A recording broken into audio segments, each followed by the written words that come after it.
अगदी थोडक्यात ओळख MSFDA ची करून देते. MSFDA ही महाराष्ट्र सरकारच्या state education higher and technical education डिपार्टमेंटनी स्थापन केलेली सेक्शन 8 कंपनी आहे. म्हणजे फॅकल्टी मेंबर्स, शिक्षक हायर एज्युकेशनमध्ये शिकवणारे, आणि त्यांच्या कपॅसिटी बिल्डिंगसाठी, त्यांचं कौशल्यवर्धन करण्यासाठी ही MSFDA ही संस्था मुख्यत्वे सुरू झाली.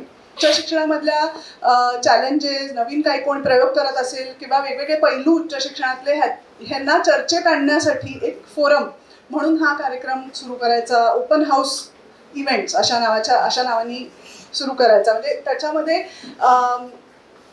फोकस फक्त हायर एज्युकेशन एवढाच, बाकी उच्च शिक्षणामधल्या कुठल्याही डायरेक्टली किंवा इनडायरेक्टली संलग्न असलेल्या विषयावरती चर्चा घडवून आणणे, लोकांना MSFDAच्या कामाबरोबरच उच्च शिक्षणाबद्दलचे त्यांचे विचार समोर मांडायला संधी देणे, इतर लोकांना त्यांच्याशी चर्चा करायला संधी देणे, शिक्षण क्षेत्रात काम करणाऱ्या या अशा संकल्पनेतून ओपन हाऊस इव्हेंट्स ची सुरुवात आम्ही करतोय. आणि हे पहिलंच पुष्प त्याचं आहे असं म्हणता येईल आपल्याला. पहिलाच ओपन हाऊस इव्हेंट आहे. सेंटर फॉर रिसोर्सेस जे सेंटर 6 सेंटर्सपैकी एक आहे, त्याच्या अंतर्गत हा कार्यक्रम होतोय. आणि मला खूप आनंद आहे की पहिल्या कार्यक्रमाची सुरुवात ही श्री राजकुमार तांगडे यांच्यापासून होतीये. आणि एक शिक्षणाचं, अनौपचारिक शिक्षणाचा एक वेगळा पैलू आपल्यासमोर त्यांच्याशी चर्चांमधून येणार आहे. त्यांची ओळख करून द्यायला आणि कार्यक्रमाची सूत्रसंचालन पुढचं करायला मी माझे सहकारी गजानन यांना विनंती करते. गावखेड्यातील शेतात राबणारी, बाजारात फिरणारी माणसं, वारकरी, पारावर गप्पा मारणारी माणसं आणि राजकीय पक्षांच्या दावणीला स्वतःच बांधून ज्यांनी घेतलंय अशी माणसं, त्यानंतर ग्रामपंचायत निवडणुकात चुरशीने लढणारी माणसं, अशी अनेक प्रकारची माणसं वाचून त्यांना नाटकात, पुस्तकात, कथेमध्ये आणणारे लेखक म्हणजे नाटककार राजकुमार तांगडे. त्यांची आकडा या नावाची एकांकिका MAच्या अभ्यासक्रमात आहे. सरांनी आणि त्यांच्या पंचक्रोशीतील काही कलाकारांनी एकत्र येत शिवाजी अंडरग्राउंड इन भीमनगर मोहल्ला हे महत्वाचं नाटक लिहिलं. समाजाच्या प्रस्थापित व्यवस्थेबरोबरच नाटकाच्या सुद्धा तथाकथित परिभाषेला छेद देणारं नाटक म्हणून या नाटकाचं कौतुक झालं. त्यानंतर मकरंद साठे यांच्या दलपत सिंग येती गावा या पटकथा होती. ही या पटकथेचं नाट्य रूपांतर अतुल पेठे सर, मकरंद साठे सर आणि राजकुमार सर यांनी त्या पटकथेचं नाट्य रूपांतर केलंय. अरुणा रॉय यांच्या माहितीच्या अधिकारासाठीच्या लोकलढ्यावर आधारित ते नाटक आहे. त्यानंतर मराठवाडा साहित्य परिषदेच्या वतीने देण्यात येणाऱ्या विशेष वाङ्मय पुरस्कार लोटू पाटील नाट्य पुरस्कार राजकुमार तांगडे यांना मिळालेला आहे. सामाजिक जाणीव असलेला रंगकर्मी म्हणून राजकुमार तांगडेंची ओळख आहे. त्यांनी केलेल्या कलाकृतीतून त्यांची सामाजिक राजकीय समज दिसून येते. साखर ही जीवनावश्यक वस्तू आहे का आणि त्यामागे होणारं राजकारण असं वेगळ्याच धाटणीचं कथानक त्यांनी स्वतः लिहिलं आणि दिग्दर्शित केलं. त्याचा चित्रपट चिवटी या नावाने प्रदर्शित झालेला आहे. चिवटी रघुराम मेटकरी लिखित माझे विद्यार्थी या पुस्तकाचं अभिवाचन सरांच्या आवाजात आहे. तर सरांकडूनच आपण त्यांचा शैक्षणिक प्रवास आणि त्यांची शिकण्याची पद्धत नेमकी काय आहे, कशी होती याच्याबद्दल सरांनीच आपल्यासोबत आता बोलावं असं मी त्यांना विनंती करतो. सर्वांना नमस्कार. मला खरंच खूप असं प्रेशर होतं. म्हणजे शाळेत पण मला बऱ्यापैकी मला वाटतं इथं प्राध्यापक मंडळी पण शाळेत मला ना असं शिक्षकाची भीतीच वाटायची. तर मी नाटकातला असून सुद्धा माईक ऑन करायचं विसरलो की भीती म्हणजे अजून पण बसली. खरं म्हणजे माझ्यासाठी ही गौरवाची गोष्ट आहे की जगातला सगळ्यात महत्वाचा घटक जर कोणी असेल तर तो असतो शिक्षक. तो शिक्षक म्हणजे आईपासूनच सुरुवात होते. मग आई असो, वडील असो, आपले अवतीभोवती शेजारी असो किंवा शाळेत आपल्याला शिकवणारे शिक्षक असो, ते माणसाला परिपूर्ण बनवतात. आणि परिपूर्ण माणूस बनवणाऱ्या तुमच्या समोर बोलणं म्हणजे अजून थोडंसं दडपण नक्कीच येतं मला. मी फक्त माझे अनुभव सांगत तुमच्याशी शेअर करणार आहे. म्हणजे क्वालिफिकेशनच्या बाबतीत तुम्ही सगळेच माझ्यापेक्षा सर असेल. क्वालिफिकेशन हा शब्द मला माहीतच नव्हता. क्वालिफिकेशन कशाला माहिती. माझं एक नाटक होतं आकडा नावाचं, जे पृथ्वी थिएटरला आम्ही सादर करायला गेलो आणि मी गावाच्या पारावर करायचं होतं. पारावून डायरेक्ट पृथ्वीला गेल्यामुळे आम्हाला ते महत्वाचा प्रवास होता. तिथे गेल्यावर मला ना 1-2 जणांनी विचारलं की तुझं क्वालिफिकेशन काय. तर मी बघच काळ्यात पडलो. क्वालिफिकेशन मग तुमच्यासोबत काही शिकलेले नेवाच लागतात ना. त्यांना मी विचारलं की अरुण कुलकर्णी नावाचा माझा मित्र होता आणि तो आमच्याकडे करायला.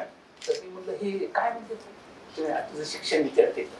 हा पण मी कसा सांगू की मी 10वीला एकदा नापास झालेलो. मी 12वीला एकदा नापास झालेलो. मी फर्स्ट इयरला पण माझी इंग्लिश गेली होती. माझी सेकंड इयरला गेली, फर्स्ट इयरची निघाली नाही म्हणून मला फायनलला पण ऍडमिशन मिळालं. हा काय हे काही सांगायचं गौरवाची गोष्ट अजिबातच नाही ना. सांगायसारखी ही खरं तर गोष्ट अजिबातच नव्हती.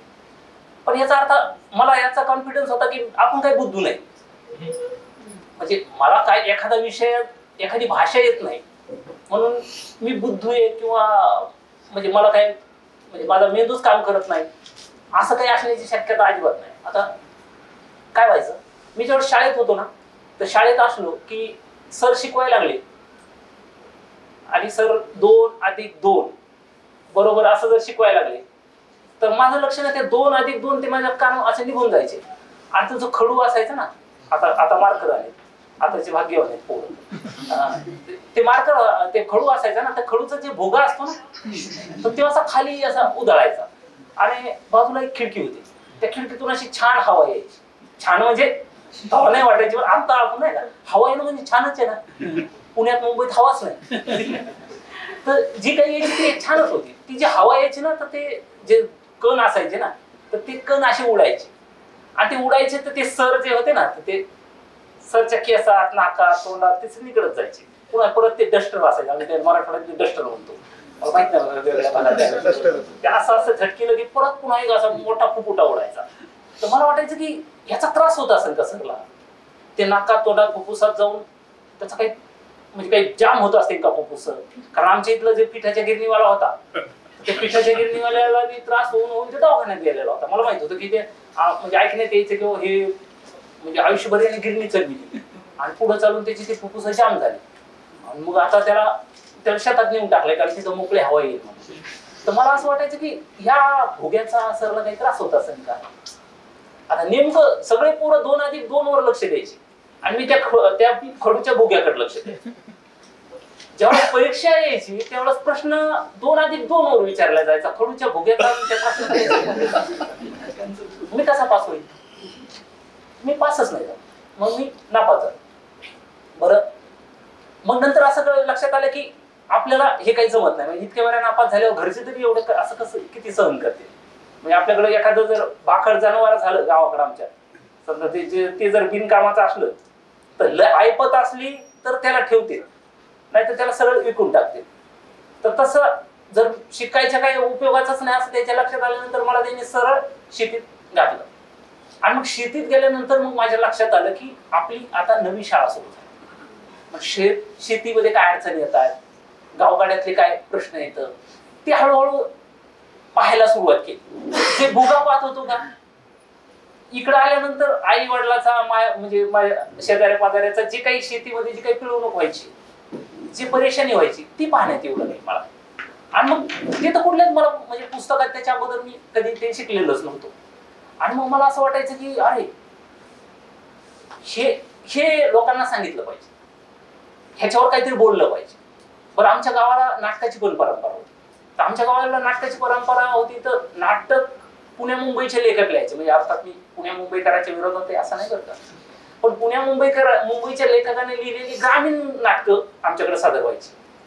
आणि त्यातली भाषा पण ती काही म्हणजे ओरिजिनल ज्याला म्हणतो ना आपली एक ग्रामीण विदर्भातली ओरिजिनल एक वेगळी असते, खानदेशातली वेगळी आहे, परत कोकणातली वेगळी आहे, मराठवाड्यातली वेगळी आहे, इकडे आपण कोल्हापूरकडे गेलो तर तिकडची वेगळी आहे. अशा वेगवेगळे भाषा आहे ना. जर मातृभाषेतून तुमच्या भाषेतून जर काही कलाकृती आली तर ती ओरिजिनल येण्याची दॅट शक्यता असते. म्हणजे आपण नाही का व्यक्त होताना, आता मी मराठीत, मला जर कोणी आता आल्याच मला मॅडम म्हणलं होतं की तुम्ही म्हणले की आप हिंदी में बात करोगे, तर मी म्हणलं एक तर मला मराठीच नीट बोलता येते, पुण्यात यायचं म्हणलं दडपण येतं. पुण्यात येताना एक पोतभर अनुस्वार घेऊन यावं लागतं आणि तेवढं मोकळेपणाने जर व्यक्त व्हायचं असेल तर तुम्हाला तुमच्या भाषेतच बोलणं खूप गरजेचं आहे. की पुण्या मुंबईची जी नाटकं व्हायची आमच्याकडं, तर त्याच्यामध्ये काय असायचं की म्हणायला ग्रामीण चित्र असायचं, पण त्याच्यामध्ये ना गाव दिसायचं नाही, त्यांचे प्रॉब्लेम दिसायचे नाही. आता कसं असतं की कुठल्याही साहित्य कृती कलाकृती असो तर ती म्हणजे एक आरशासारखी असते. आता आरसा जर माझ्या घरात लावलेला आरसा असेल आणि मी जर आरशा पुढे गेलो तर मला अपेक्षा काय, माझं प्रतिबिंब त्याच्यात दिसावं. मी आरशा पुढे गेलो दुसरा जर दाखवला तर मला भीती वाटेल ना, मी घाबरून जाईल. तुम्ही बघा ना, तुम्ही जर आपला नुसता कोण जरी असा हुकला आणि आपण असं गेलो आरशाकडे, एखाद्या दिवस होतं, मला तर होतं, आणि भस्कन दुसराच माणूस जर त्याच्या मी असा कधी झालो असा प्रश्न पडण्याची शक्यता दाट असते. तर कलाकृतीचं तसंच असतं, कुठलीही तुमचं प्रतिबिंब त्याच्यात दिसलं पाहिजे ना, तुम्हाला पाहणाऱ्याला त्याला रिलेट करता आलं पाहिजे का अरे हा हे मी आहे, हा माझा समाज आहे, हा माझा देश आहे, या सगळ्या गोष्टी त्याच्यामध्ये दिसल्या पाहिजे. तर ते जे नाटकं होते ना तर ते असं वाटायचं की हे आपले नाही. मग आता आपले नाहीत म्हणल्यावर मग लिहिणार कोण? आता जर माझं दुखायला लागलं तर मला दवाखान्यात जावं लागेल ना, तर माझं दुखायला तर गजाननला नेलं तर कसं जाऊ? फार तर गजानन माझ्या सोबत येऊ शकतो, पण मेडिसिन इंजेक्शन तर मलाच घ्यावं लागेल. तर मग मी असं सुरुवात केली की आपणच लिहायचं आणि बरं भाषेचा प्रॉब्लेम म्हणजे इतका प्रॉब्लेम की शब्द माहित नाही, म्हणजे वाचण्याचीच आवड नव्हती ना, मुळात कोणतीच पुस्तकं म्हणजे कधी वाचलेलीच नव्हती, अजूनही नाही. तर म्हणजे मी एक कादंबरी लिहित होतो. मी साधारण 10वी नापास झाल्यावर नाटक आणि कादंबरी लिहायला सुरुवात केली. तर कादंबरी लिहित होतो. कादंबरी लिहिता मी असं केलं की मग नंतर त्याचा जीव भांड्यात पडला. आता ते असं अर्थ असा होता की त्याला गुदमरायला लागलं, अशा अर्थाने ते लिहिलं की त्याला गुदमरायला लागलं. आणि मी लिहून टाकलं की तो आला आणि त्यानं ते पाहिल्यानंतर ना त्याचा जीव भांड्यात पडला. माझा एक मित्र आहे यमाजी देवकर म्हणून शिक्षक, तो प्रचंड हुशार, 12 पूर्वीचे सगळे हुशारच होते. कारण ते सहजासहजी डीएड ला कोणाला येऊनच देत नव्हते ना बाकीच्यांना. जर तुमची टक्केवारी चांगली असेल, तुम्ही जर चांगले क्वालिफाय असाल तरच तुम्हाला डीएड करता येत होते. म्हणजे 10वी 12वी वगैरे तो प्रचंड हुशार आणि तितका संयमी माणूस म्हणून तर ग्रेटच. तर आम्ही त्याला वाचायला द्यायचो. म्हणजे ती जी शिक्षकाची भुक्ती जी शाळेत राहिली होती ना, तर इकडे मित्राच्या माध्यमातून ती पूर्ण करून घेत होतो. मी त्याला वाचायला देत होतो. त्याच्या लक्षात आलं ह्याला वेगळंच म्हणायचं, ह्याला लिहिलं गेलं. मग त्यानं मला येऊन सांगितलं तू माझ्यापेक्षा लहान आहे. मला लहान आहे. आणि मला त्यांनी सांगितलं की राजभाऊ ही जी तुम्ही वाक्यप्रचार जो वापरलाय ना ही चुकीचं आहे. म्हणलं मग ते म्हणले भांड्यात पडणं म्हणजे तुम्हाला असं मोकळं वाटणं, म्हणजे निश्चिंत होणं अशा अर्थाने. हो असं आहे, भांड्यात पडल्यावर तो माणसाला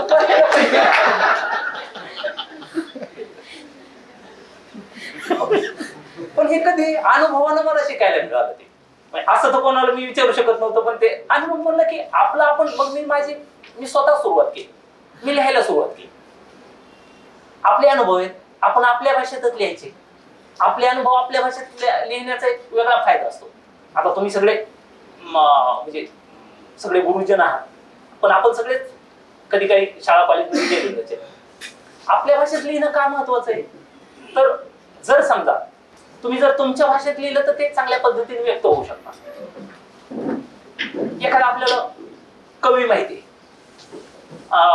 म्हणजे शक्यतो बऱ्याच जणांना चाहतमध्ये पण कवी असतो आणि शेजारी पण कवी असतो. तर कवी माहिती आहे, कवीची आवडती गोष्ट काय? कविता करणे. कवी कशावर करतो जास्त? तर त्याला ना कवीला डोळ्यावर कविता करायची आवड असते खास करून. म्हणजे पहिली सुरुवातच तिथून होते माणसाची, कविता डोळ्यावर करायची. आणि कवी पुरुष असला तर तो सेम हा मग तर काय आणि प्रेयसीच्या डोळ्यावर कविता करतो. प्रेयसीला बी बरं वाटतं ना आपलं कोणीतरी गुणगान गाते म्हणल्यावर. मग हा आईन उमेदीमध्ये ज्यावेळेस असतो त्यावेळेस म्हणतो की मृगनयनी तुम्हारी झील सी जैसी आंखें है, तुम्हारी आंखें है या काय असं ते बरेच अंगलके लावतात ते आणि ते हे करतात. तिला खूपच बरं वाटतं. तिला बरं वाटतं म्हणून हा पुन्हा पुन्हा लिहायला लागतो. हा दररोज छान छान कविता तिच्या डोळ्यावर लिहायला लागतो. शेवट कोणतं बी अगदी गुलाबजामुन असली तरी इकडी येते ना माणसाला. असतं त्याची मर्यादा आहेत ना. मला तर ते सीमांत उपयोगितेचा सिद्धांत आहे ना ते त्याच्यानंतर तुमची ती उपयोगिता होऊन जाते. तर एक दिवशी ते वैतागतात किंवा दुसरे डोळे भेटले म्हणून ते जातो ना दुसऱ्या डोळ्यावर कविता करा. पण सवय लय वाईट असते ना. हिला सवय लागलेली असते ना आपल्या डोळ्यावर कविता ऐकायची. मग ही काय करते की स्वतःच एक दिवशी बसते. तू नाही तर चल मी स्वतः आता दुसरं कुठं बघू बघू किंवा कोण म्हणजे पुरुष स्त्री अशा दोन्ही अर्थाने घ्या माणूस अशा अर्थाने घेऊ आपण. ती स्वतः बसते कविता करायला. कविता करायला लागते त्यावेळेस तिच्या असं लक्षात येतं अरे आपल्याला आता जवळच दिसत नाही. बहुतेक आपण 40 पार केली वाटत. आपल्याला मोतीबिंदू तर झाला नसेल ना. पण हे कधी कळतं तिला स्वतःवर कविता करायला सुरुवात केल्यानंतर तिच्या लक्षात येतं की आपल्याला मोतीबिंदू झालाय आपल्याला जवळच दिसत नाही. आणि नंतर तिच्या लक्षात येतं हरामखोरानं फसवलं ना आपल्याला. त्याच्या खोट्या स्तुतीला आपण भाळलो आणि आपण आपल्याकडे स्वतःकडे नीट लक्ष दिलं नाही. साहित्याचं तसंच आहे. तुम्ही स्वतः जोपर्यंत निर्माण करत नाही तोपर्यंत तुम्हाला कळत नाही तुम्हाला कोण फसवतंय का काय. ग्रामीण गावगाड्याचं काय झालं तेच झालं ना. म्हणजे नदीच्या आणि पावसाच्या कविता इतक्या केल्या की हा असं वाटतं की वा काय पाऊस आहे मस्त आता पाऊस पडायला नुसते भजेच खात बसावं. पण ऍक्च्युअल ज्यावेळेस असं डोक्यात येतं की आता नाही आता भजे पाहिजे तेव्हा बायकोला सांगितलं बायको म्हणते तेल नाही. पण हे कधी ज्याच्या त्याचा ज्यावेळेस अनुभव येईल त्याच वेळेस ही सुरुवात होते ना. तर असं लक्षात आलं की आपले प्रॉब्लेम आपणच मांडायला पाहिजे. आपल्या समस्या आपण उठल्याशिवाय याच्यामध्ये काही बदल होणार नाही. पण मला कोणी येऊन शिकवेन का तर नाही. म्हणजे मी नाटक असं शिकलो की मी माझं स्वतःच असं गृहीत धरलं की हा पहिलं ज्यानं नाटक लिहिलं का पहिलं मी अजून जोर देतो पहिलं नाटक ज्यानं लिहिलं पहिलं त्याला कोणी शिकवलं असं. कोणतीही गोष्ट असो नाटक हे मी त्या क्षेत्रातला आहे म्हणून मला तेच येणार समजा मला तेच उदाहरण सांगता येईल. पण मी फक्त त्याला तर कोणी नाही शिकवलं. मग आपण असं समजू ना आपण आता जन्मलो आपल्या अगोदर काही जमानाच नव्हता. आपल्या अगोदर कोणाला काही येतच नव्हतं. जे येतं ते आपल्यालाच येतं. आपण असं गृहीत धरून आपण सुरुवात करू ना. आणि मग मी स्वतः नाटक लिहायला सुरुवात केली.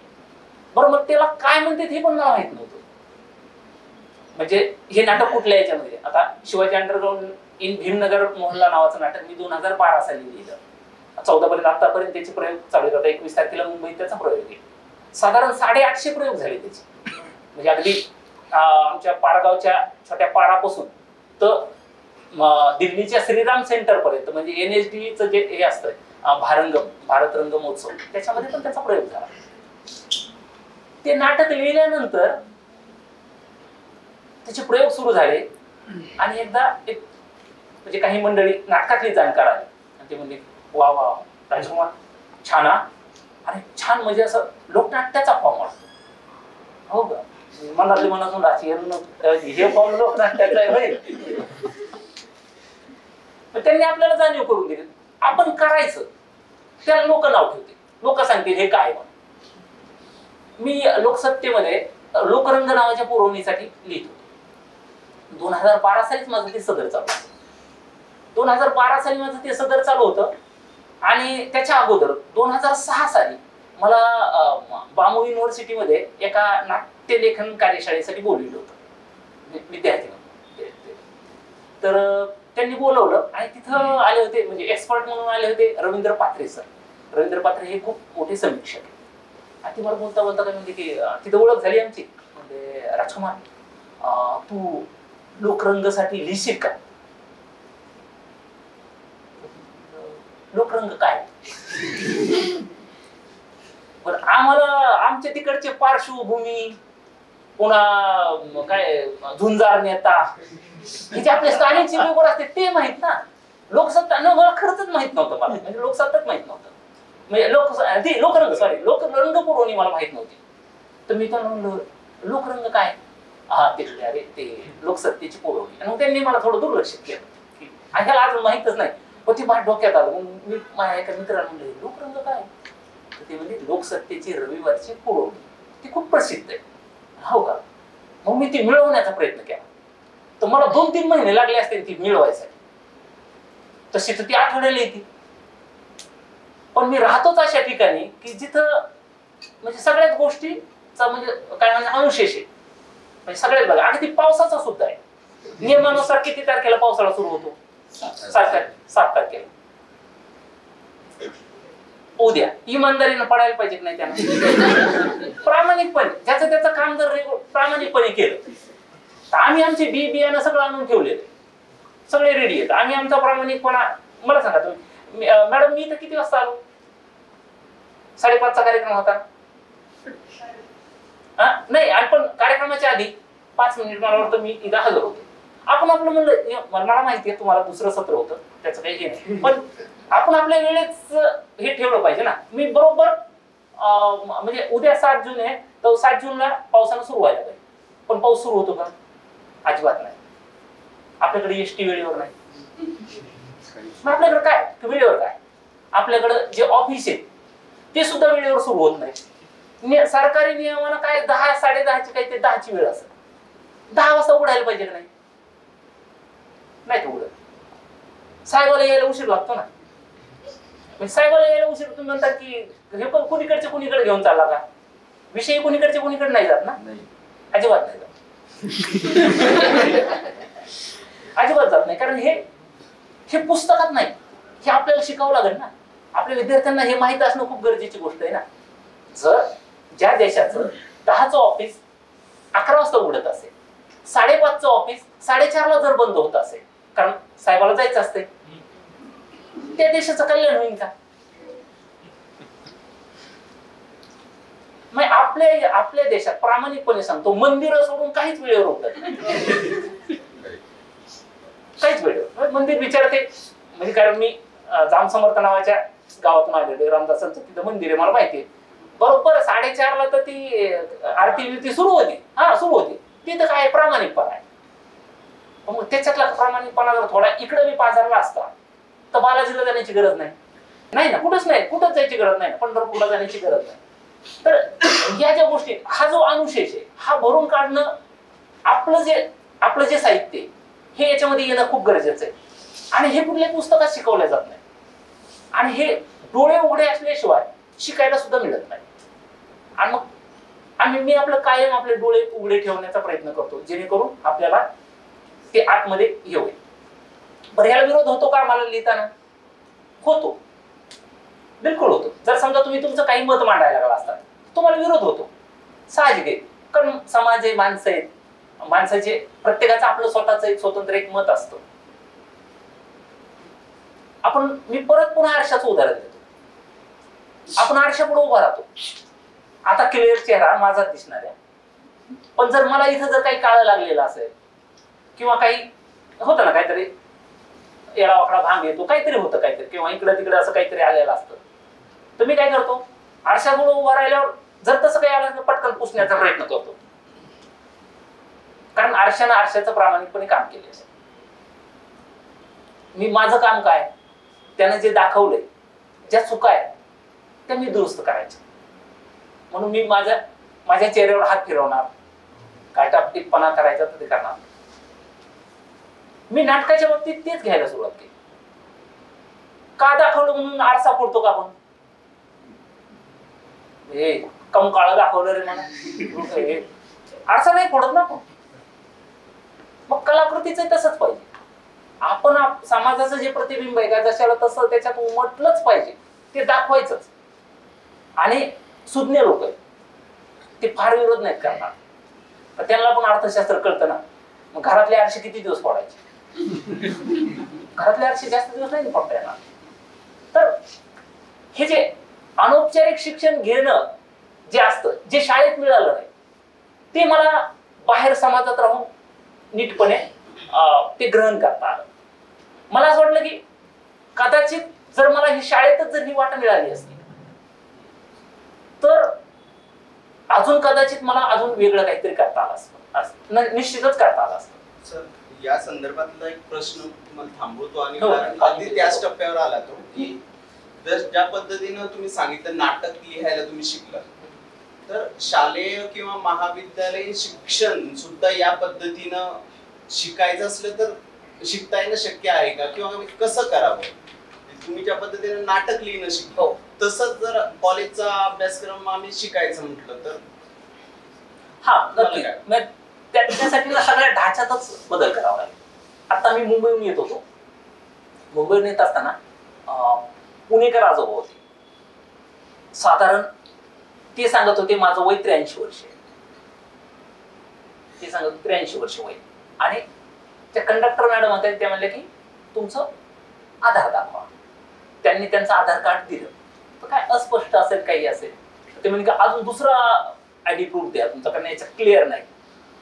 ते म्हणजे अहो मी इथं आहे ना, मी 83 वर्षाचा आहे ना, कोणी पण सांगेल ना, ज्याला डोळे आहेत ते.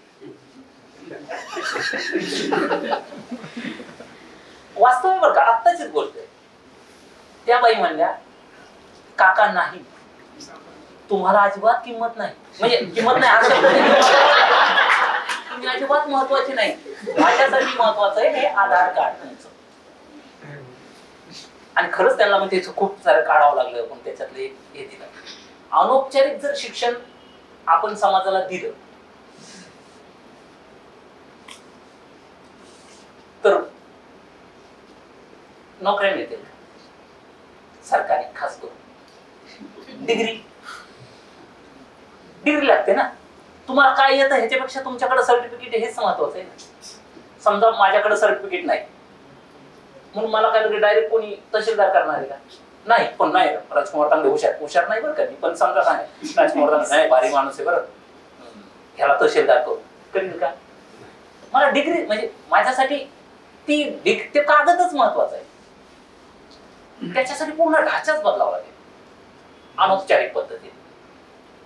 म्हणजे काय बदल काय सांगता येईल का? समजा फिजिक्स, मला असं म्हणजे घटनेत बदल असं नाही म्हणता येणार थोडं, पण सिस्टीम म्हणजे आपल्याकडं थोडस फ्लेक्झिबल ज्याला आपण म्हणतो ना, की जसे की काही सेवाभावी संस्था काम करतात. की सेवाभावी संस्था काय करतात की पात्र माणसं जे असतील ना त्यांना तिथं बसवतात.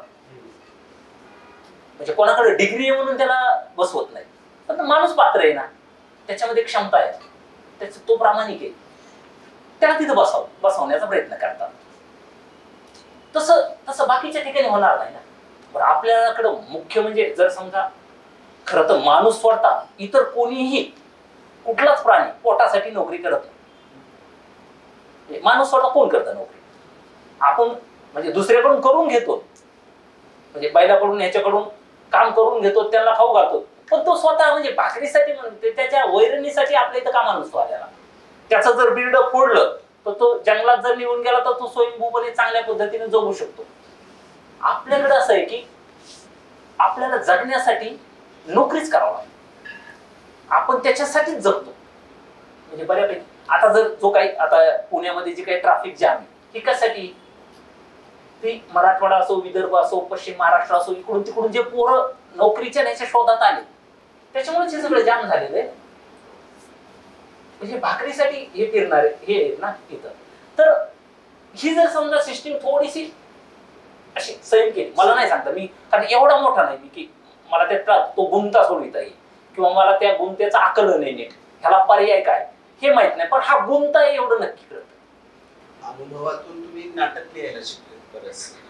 अनुभवजन्य शिक्षणाबद्दल कालच आमचं बरंच सेशन झाले आणि चर्चा पण झाली.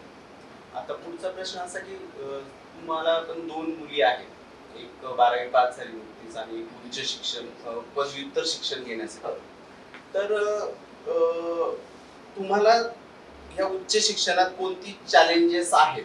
आता खरं तर तुम्ही बरंचसं उत्तर दिलंय, पण परत आता एक वैयक्तिक तुमचा अनुभव मुलींच्या संदर्भातून उच्च शिक्षणाबाबतचा त्याला कसं बघता तुम्ही? काय चॅलेंजेस वाटतं तुम्हाला? की मग खरं तर काय असतं की आपल्या ज्या आपण माणसं म्हणजे पालक अतृप्त आत्मे, पालक खास करून माय बाप जे कोणी असते ना अतृप्त आत्मे, आपल्या ज्या राहिल्या की इच्छा आपण त्याच्याकडून पूर्ण करण्याचा प्रयत्न करतो. तर मला असं वाटायचं की मी 10वी नापास झालो. वडिलांना वाटायचं की मी मेडिकलला जायला पाहिजे आणि मी तर नापास आहे.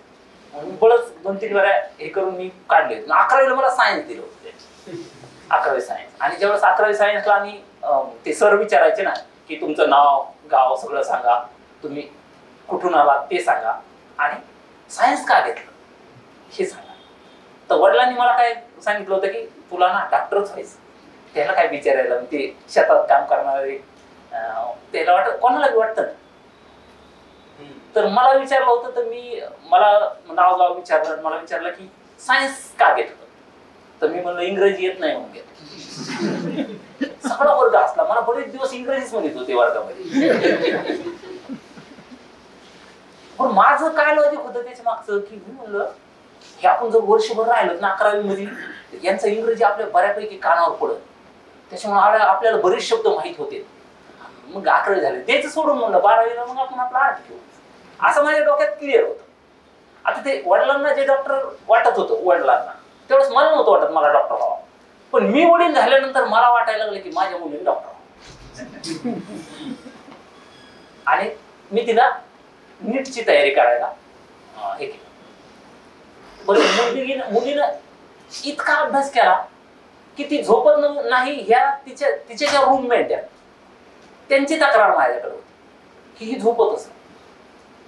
आणि ती एकदम खराब व्हायला लागली हे ते सगळ्या गोष्टी. नंतर मग मी एक दिवशी तिला विचारलं, तर ती मला म्हणजे पप्पा तुम्हाला वाटतं तशी मी नाही, मी लय बुद्धू आहे, माझ्या डोक्यात काहीच येत नाही. आणि मला वाटायचं की आपलं लेकरू आपल्याला हुशारच वाटतं ना. म्हणजे कोणाला वाटतं की आपलं लेकरू हुशारच आहे. जर नसेल वाटत तर मग ती लईच प्रामाणिक आहे. तर ते जे हे वाटल्यानंतर माझ्या नंतर लक्षात आलं की नाही, आपण आपल्या बापाची जी री होती का तीच आपण पण वाढायला लागलो. आणि मी आत्ता तिला सांगितलं की 12वीचा आता नीटचा रिझल्ट पण आला, तिला 12वीला 87.40% म्हणजे जे मला आणि माझ्या बायकोला आमच्या दोघांच्या रिझल्ट केली तरी ती जास्त इतके मार्क येतात. पण तिला म्हणलं की आता तुला जे करायचं ते कर. तिला डान्स वगैरे अशा काही गोष्टी तिला ते करायच्या. एवढं नक्की की आता उद्या जर समजा तिला लग्न करायचं असलं तर ते समोरचा पण ही काही कमी येते का, ही काही जॉब करते का हे बघणार. तिच्याकडे जर समजा काही दुसरी डिग्री काही नसेल किंवा म्हणजे पैसे कमावणारा जर काही तिच्या हातात नसेल तर हा तिच्यासाठी थोडासा म्हणजे प्रश्नच असणार आहे. आता आम्ही गावाकडे येतं, ती जर समजा तिला काही नाही जमलं तर मग आमच्याकडे हायच आपण सिस्टीम असते. पोराला काय 10 एकर राहणे, हिरे मस्त आहे, बँकेचं कर्ज आहे. तर हा फरक आहे की मुलींकडून काही अपेक्षा करण्यापेक्षा त्यांना आता मुक्तपणे म्हणजे आपण जसे जगलोत ना तसं जगू द्यावं असं मी ठरवलेलं आहे. बरं, ते आता ठरवलंय म्हणजे 4-5 दिवस झाले असते. मोठी मुलगी तर ती शाळेतच गेलेली नाही. म्हणजे 1ली ते 4थी मी एक पात्री नाटक करायचो तिला घेऊन, पिंटी नावाचं. ते होतं शाळाबाह्य मुली जे असतात ना त्यांच्या समस्येवर ग्रामीण भागातल्या. तर आम्ही दोघं जण मोटरसायकलवर जाऊन गावोगाव त्याचे प्रयोग करायचो. कुठल्याही शाळेत जायचो, कुठं बी करायचो. म्हणजे अगदी अखंड हरिनाम सप्ताह असला तिथं करायचो, कुठं जिथं बोलवतील तिथं करायचो. तिची ती शाळेची म्हणजे ती सवय मोडलेली होती. त्याच्यानंतर शिवाजी अंडरग्राऊंड जे नाटक होतं त्याच्या आम्ही 1.5 वर्ष तालमी केल्या आणि 3 वर्ष तिनं प्रयोग केले. तर तिनं 5वी 6वी 7वी 8वी शाळेतच गेली. मग नंतर 9वी 10वी ती शाळेत गेली. पण 9वी-10वी शाळेत गेली तर तिला ते मुली तिच्या ज्या समवयस्क मुली होत्या त्याच्यात ती मॅच व्हायची नाही. ती म्हणायची लई लहान लेकरासारखं बोलते आमच्या तर अमरावतीला असं आपण मोठे असं वाटलं. हा, तर तो एक प्रॉब्लेम. मग नंतर मग मी 11वीला तिला काय केलं, आता आपलं काय असतं ना की सांगण्यात पण लई मजा असते. आता इथं बरेच जणांना आहे ना पुणेकरांना की आमचा मुलगा स्वित्झर्लंड मध्ये आहे, अमेरिकेत आहे, आपल्याला काहीतरी सांगायला पाहिजे ना. म्हणून मी काय केलं, जे मॅट्रिक झाली तिची की मुंबईला नेऊन मी गावाकडे राहायचो आणि ती मुंबईला सेंट अँड्रूज कॉलेज आहे. त्या अँड्रूज कॉलेजला तिथं गेलं, ते होतं कॅथॉलिक कॉलेज, ख्रिश्चन काय असं ते सगळं इंग्लिश टू इंग्लिश. ही शाळेतच नाही गेले. तिने 11वी-12वी तिथं कसं तरी केलं. तर मला असं नंतर कळलं की ती कॉलेजलाच जात नव्हती मागून मागून. ती का गेली नाही हे मला नंतर कळलं की आपण अशा ठिकाणी तिला नेऊन टाकलं की जिथं तिला कोणीच आपलं वाटत नव्हतं. एखाद्या समुद्रात एकट्याच एका माणसाला टाकणं आणि बाकीकडं सगळीकडे असा अथांग दिसणं आणि तिथे एकटेपणा वाटणं, हो वाटणं, असं ते होतं. नंतर मग मॅडमकडे पण होती ती जर्नालिझमला, तिथं पण कळलं तिनं काहीच नाही केलं. पण हे मला माहित होतं की हे मी काही हे केलेलं. मग मी आता ती शोधायला सुरुवात केली तिच्यात की तिच्याकडे काय गोष्टी येतात. आता मला त्या काही गोष्टी कळल्या आता की नेमक्या तिच्याकडे कोणत्या पॉझिटिव्ह गोष्टी येतात. आता त्या करायला तिला हळूहळू मी परवानगी दिली. हे असं होतं आणि मग आता तुम्ही हे करायला सुरुवात केली. हे जर तुम्हाला 5 वर्ष आधीच कळलं असतं तर त्यावेळेस केलं असतं का तुम्ही असा विचार? समजा आता आम्ही ऐकतोय, मला पण मुलगा आहे, तर म्हणजे मला तुम्ही सांगितलं पण मी ते आचरणात आणेलच की नाही अजून मला नाही माहिती. तुम्हाला जर माहिती असतं असं अगोदरच आहे बाबा, तर तेव्हा तुम्ही स्वतःला बदललं असतं. मला म्हणायचं की ऐकून बदलतो का माणूस, शिकतो का? नाही, माणसाला ना म्हणजे स्वतःचे स्वतः अनुभव आल्यानंतर जे काही आत्मसाक्षात्काराने ज्या गोष्टी कळतात, असं दुसऱ्यानं सांगून काही कळत नाही. समजा एखादा माणूस जर समजा लय दारू पितो, म्हणणार काय म्हणतो, ते कमी घे गाड्या, लिव्हर खराब होईल, चांगलं नसतंय बरं, तर काही नाही वाटत. त्याला पांचट समजे काय दुर्लक्षित करतो. ज्यावेळेस खरंच त्याचं काहीतरी खराब होतं, आतलं मशीन त्याला डॉक्टर सांगते, ते करते आणि त्याला सांगते की आता जर तुम्ही नाही बंद केलं ते म्हणजे हे होतं. मग ते अरे खरंय ना, त्याचे ते परिणाम पण त्याला जाणवायला लागते. मग त्याला फार सांगायची गरज नाही पडत. मग तोच कमी करतो किंवा बंद करतो. मग ते मित्र जरी म्हणलं की नाही आता नाही, बंदच नाही, मी बसतो, मी भरून देतो. तुम्ही म्हणतात हे कारण मी नाटकवाला आहे म्हणून बोलतोय बरं का, तसा मी निर्व्यसनी आहे. चहा, दूध, कॉफी मी पुढचे प्रश्न थांबवतो माझे आणि तुमच्यापैकी ज्यांना काही प्रश्न विचारायचे आहे त्याच्यासाठी आता ओपन करूयात. माझे 3 प्रश्न आहेत. माझं नाव ओंकार हेमंत लेले, मी पुण्याचं नाही, मी मुंबईहून आलोय. पहिलं म्हणजे आता आम्ही सेल्फ असेसमेंट बद्दल बोलतोय, तर एखादं नाटक लिहिल्यानंतर काही फॅक्ट किंवा असं कोणी सांगितलं की यात तुम्हाला बदल करायला हवा, असं तुम्ही कधी केलाय का संहितेमध्ये बदल? हो, जर पण ते काय असतं की तुम्हाला जर कोणी असं सांगितलं आणि तुम्हाला जर पटकन असं क्लिक झालं की हा अरे खरंय, आणि ज्या माणसाला स्वतःच्या चुका लवकर म्हणजे सांगितलेल्या कळतात, एखाद्याने चूक सांगितली आणि त्याला जर कळतात, तो माणूस प्रगत होऊ शकतो, तो परिपक्वतेकडे जाऊ शकतो. म्हणजे परिपक्व होईल असं नाही म्हणत, पण तो परिपक्वतेकडे जाऊ शकतो.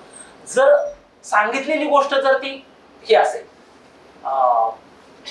असं वाटतं की नाही ही फायद्याची, ही उपयोगाची आणि ही खरं अरे आपल्याला माहित नव्हती, तो जर प्रामाणिकपणा आपल्याकडे असेल तर तो, आणि मी करतो, मी स्वतः करतो. मी तुम्हाला सांगतो की शिवाजी अंडरग्राउंड इन भीमनगर मोहल्ला नावाचं जे नाटक आहे, मी ते 3.5 तासाचं लिहिलेलं होतं. ऍक्च्युअल आता ते 2 तासावरचं नाटक आहे, म्हणजे 2 तास त्याचा हे होतो. आमचे दिग्दर्शक नंदू माधव, तुम्हाला माहित असतील, हरिश्चंद्राची फॅक्टरी आणि त्याचे ते दिग्दर्शक आहे. तर नंदू दादानं 1.5 तास त्यातलं एडिट केलं. बरं, लेखक लोकांचं असं असतं ना, आपण जे लिहिलंय का ते म्हणजे जगातलं ग्रेट असतंय. त्यांना असं एक मुळंही त्यांना असं वाटत नाही की यातलं काही काढावं म्हणून. नाही राहू द्या ना, हे लय चांगलं आहे ना.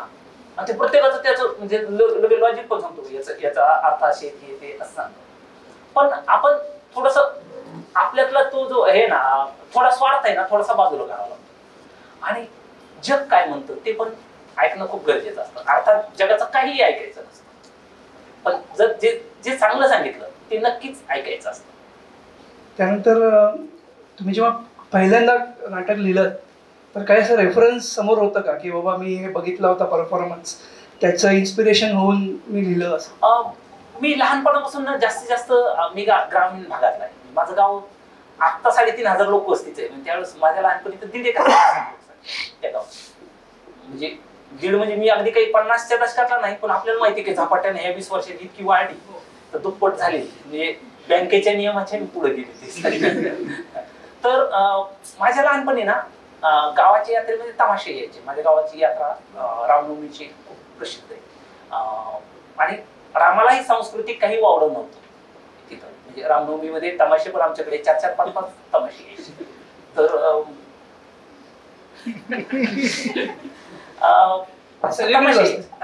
सगळीकडे कुठल्याही देवाला अजिबातच नव्हतं. आणि तिथून हे व्हायचं म्हणजे अगदी आपल्याला माहिती की तमाशामध्ये कृष्ण पेंड्या, आता जर नवीन पिढीनं जर डायरेक्ट तमाशा पाहिला तर त्यांच्या भावना दुखवते, पण त्यावेळेस ते स्वीकार आहे म्हणजे ऐकायचे.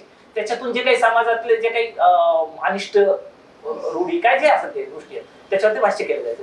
तर मी ना ते गावगाड्यातले तमाशे पाहायचे, आणि माझ्या गावात जी नाटकाची परंपरा होती, मी जे सुरुवातीला बोललो की बाहेरचे नाटक येऊन आम्हाला आमच्याकडे हे व्हायचे, तर ते बघण्यात यायचे माझ्याकडे. फक्त मी काय केलं त्याच्यामध्ये माझं आपलं जे म्हणणं आहे ना, आपलं म्हणणं मांडण्याचा प्रयत्न त्याच्यामध्ये केला.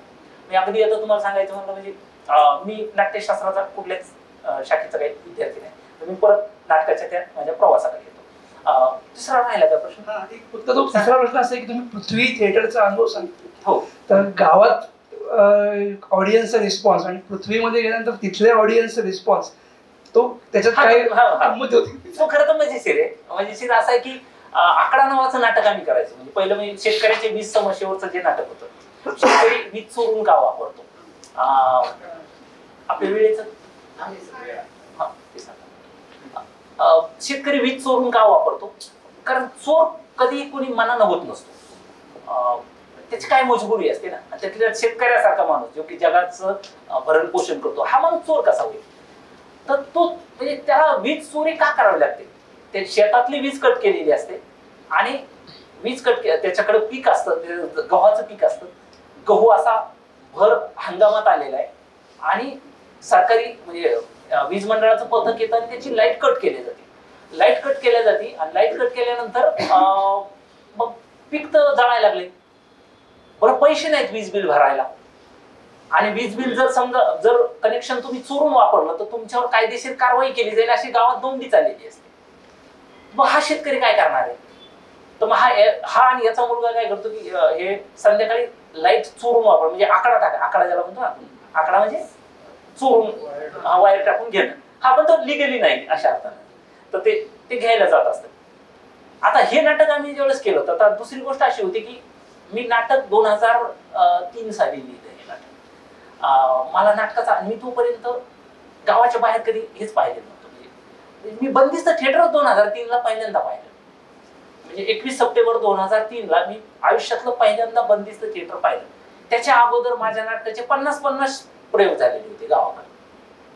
म्हणजे मी त्याच्या आधी 3-4 नाटकं लिहिलेली होती, त्याचे प्रयोग पण केले होते, पण बंदिस्त थिएटर कशाला म्हणते हे मला अजिबातच माहित नव्हतं. तर ते नाटक आम्ही करताना मग काय केले, आपल्याकडे तर टेक्निशियन पण नाहीत, नाही आपल्याला माहित नाही, आपल्याला तंत्र माहित नाही, आपल्याला फक्त आपला हे माहिती म्हणजे आपला प्रश्न माहिती, आणि आपल्या हातून आलेले आपण ते लिहिलेले आहे, आणि आपले मित्रमंडळी कलाकार काम करणारे. ते नाटक होतं अंधाराचं. लाईट कट केल्यामुळं अंधार साहजिकच होता. मग मी काय केलं, म्हणलं लाईटचा बी प्रॉब्लेम नाही. आमच्या ऐकण्यात होतं की तिथं बंदिस्त थिएटर मध्ये लाईट बीट लावा लागते, स्पॉट बीट, आणि आपल्याकडे तर काही हेच नाही. मग मी ते कंदीलावर करायचं, आणि 100 कोटी पण असते त्याचं, एक कंदील. तर आम्ही आमच्या गावातला प्रयोग एक कंदील नुसतं 100 कोटीवर केला. मग आम्ही ज्यावेळेस औरंगाबादला पहिल्यांदा यायला गेलो, छत्रपती संभाजीनगर, म्हणजे त्यावेळेस औरंगाबाद होतं ना, म्हणून ज्यावेळेस संभाजीनगरला आम्ही पहिला प्रयोग करायला गेलो त्यावेळेस ते असं झालं की इथं मोठं थिएटर आहे. मी आयुष्यात पहिल्यांदा ते थिएटर पाहिलं होतं. त्याचा पण किस्सा मजेशीर, थोडासा पुढं परत मागं होतं. पु ल देशपांडे महाकरंडक स्पर्धा होती.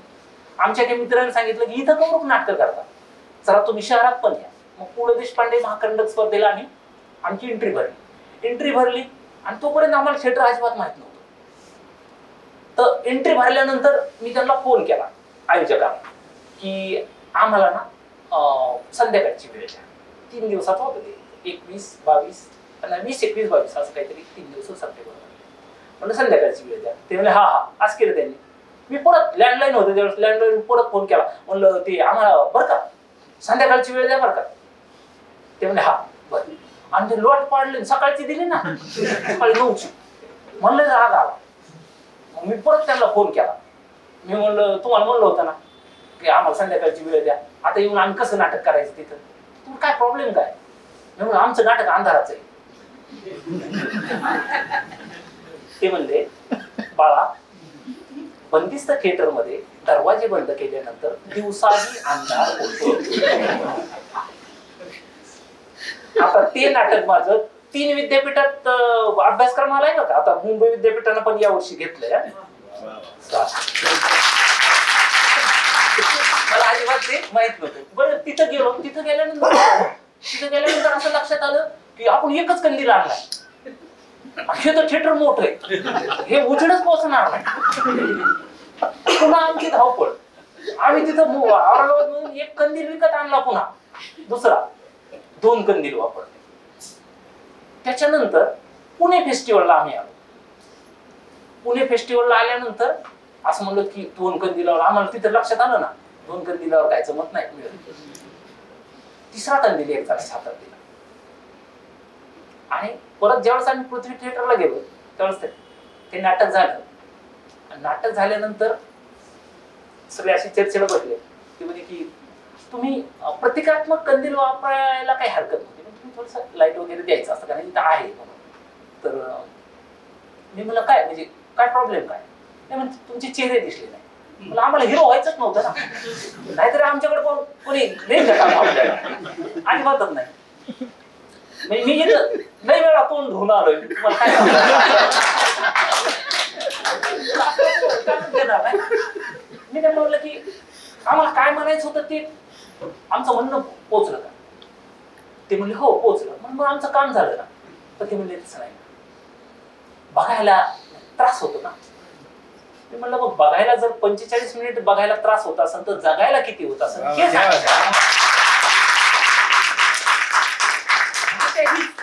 याच भाषेत तिथे सांगितलं आणि त्यांनी स्वीकारलं.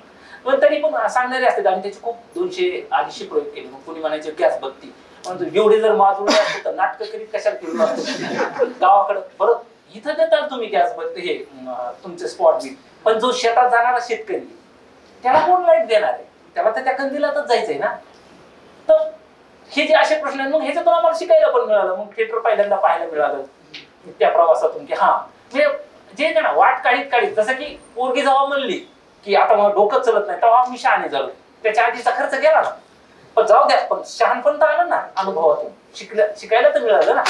तसंच हे नाटकाचा सेम तसाच प्रवास. हळूहळू माहीत झालं, आपापली वाट काढत गेलो, कळत गेलं.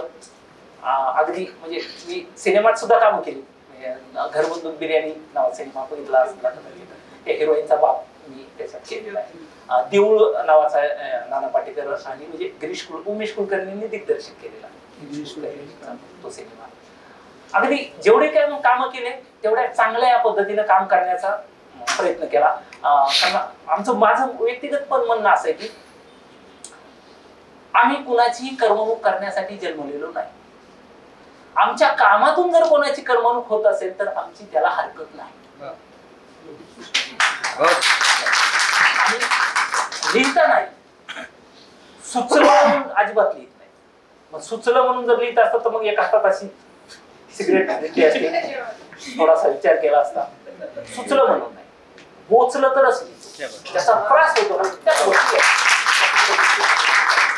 त्याच्यामुळे आपलं थोडं हे करायचं. मी गजाननला त्याला अगोदर सांगितलं होतं, म्हटलं अरे राजकुमार तांगडे ना कोण येणार आहे, पण मला धक्का बसला बसले तरी थोडे. एक विचार जे मला काय म्हणायचंय की असं वैयक्तिक म्हणून नका आन्सर करू.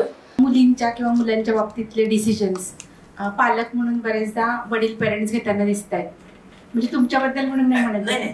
पण असं आहे का की त्यांच्या हातात त्या आर्थिक क्षमता आहेत म्हणून ते ठरवतात, मग आईचा सहभाग आईच वाढवत असते समजा मुलांना, तर आई बरेचदा ठरवू शकते ना आपल्या मुलांना आपण कसं वाढवू शकतो, काय अनुभव देऊ शकतो, त्यांच्या बाबतीतले डिसिजन्स आपण काय घेऊ शकतो. आणि दुसरं म्हणजे की मग स्त्रिया हे सगळं का नाही लिहू शकत आहेत, का नाही मांडत आहेत? हा, जे तुम्ही जसा अनुभव मांडू शकता तसं स्त्रिया का नाही पुढे येते अनुभव मांडायला? मुळात म्हणजे आपल्याकडे जर आपण विचार केला तर स्त्रियांच्या बाबतीत मी सांगतो, म्हणजे स्त्रिया ह्या पंख छाटलेल्या पक्षी आहेत, ज्यांचे पंख काढून घेतले आणि त्यांना उडायचं सांगितलं, तुम्ही उडा. आपण समाजानं त्यांना ते अधिकार दिलेलेच नाही. अगदी एवढ्या महानगरामध्ये कांड्यावर मोजण्या इतक्या आता थोडस स्वयंपूर्ण झाल्यात म्हणून त्यांना अधिकार आले. पण आपण जर खऱ्या भारताचा जर आपण विचार केला, म्हणजे खऱ्या देशाचा विचार केला, तर स्त्रियांच्या हातामध्ये अजिबात या गोष्टी नाहीत. स्त्रियांचं ऐकलं जातं का? तर स्त्रियांचा सल्ला ऐकला जातो, पण त्याला इतकं टुंगणं लावावं लागतंय, किती हे करावं लागतं. ऐकतोच ना आपण, पण त्यांना माहित असतं की आपलं हे ऐकतच नाही.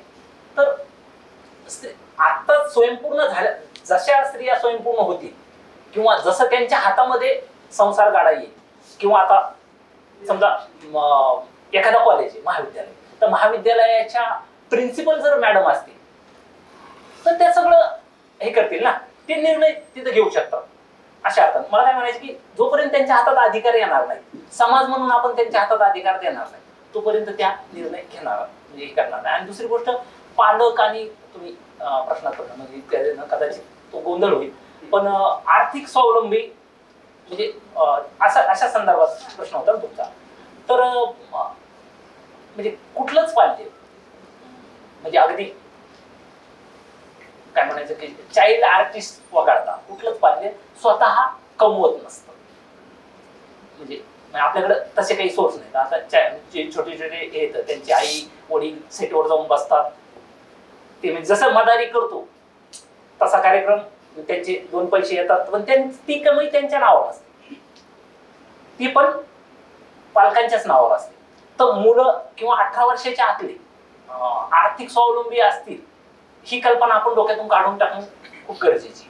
पण पालकांचं असं असतं की पालक त्या फेज मधून गेलेले असते,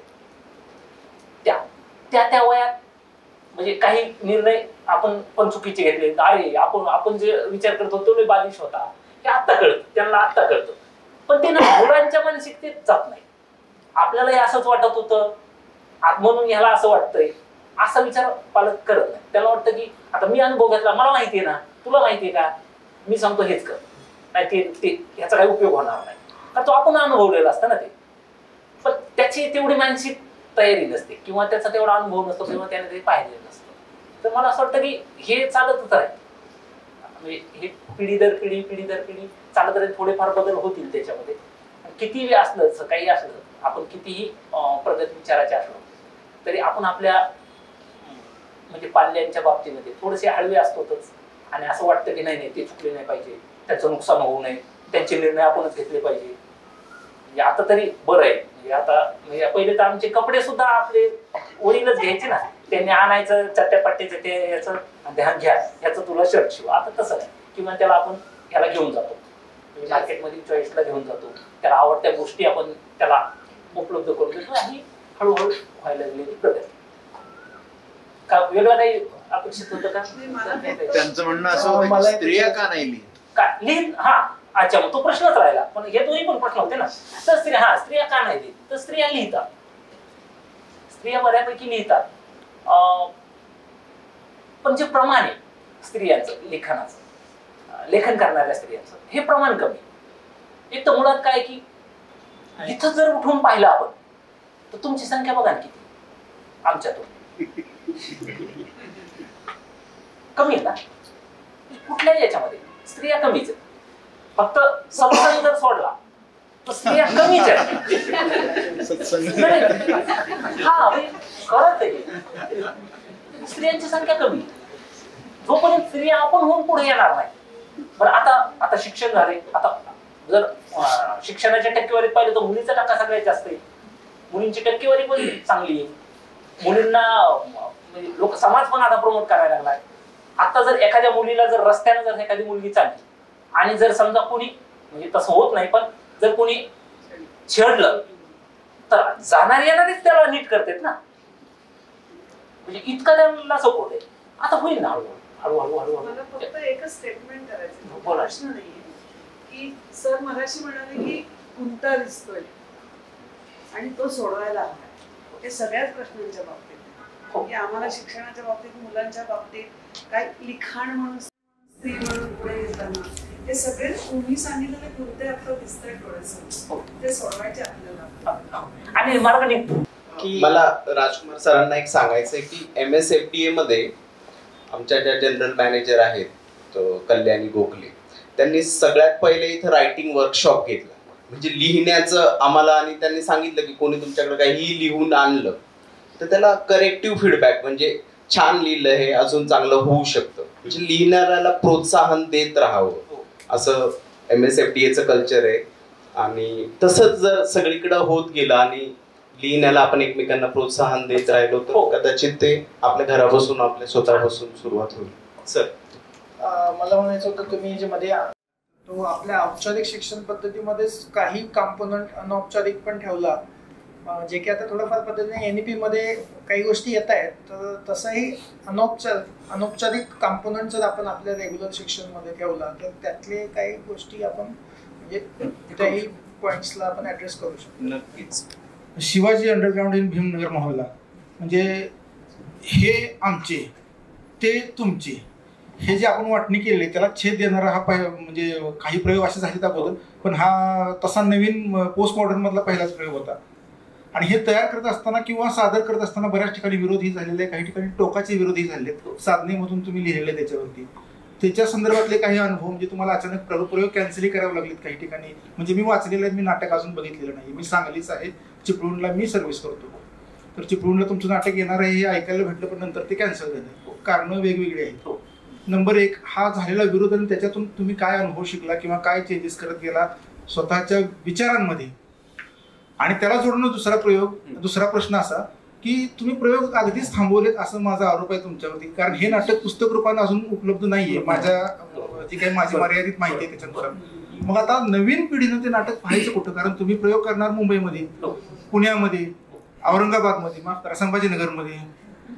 अहो तुम्ही आमच्या चिपळूणमध्ये, आमच्या सांगलीमध्ये, आमच्या साध्या तालुक्यांच्या ठिकाणी कधी येणार? मी ग्रामपंचायत लेवलला जातच नाही. बरोबर. तर लोकांना तो व्ह्यू कसा माहिती होणार, कारण तुम्ही भीमनगर मोहल्ला बरेच कॉन्टेक्स्ट आणले ना एकत्र. हा, मग खरं तर म्हणजे तुमच्या शेवटच्या प्रश्नाचं पहिलं उत्तर देतो की त्याचं पुस्तक रूपात लवकरच येईल. आणि दुसरी गोष्ट, प्रयोग म्हणजे कलाकाराला असं असतं की कलाकाराला खरं ना, कलाकार हा समाजाची प्रॉपर्टी असतो, तर कलाकाराला ना जगवलं पाहिजे समाजात.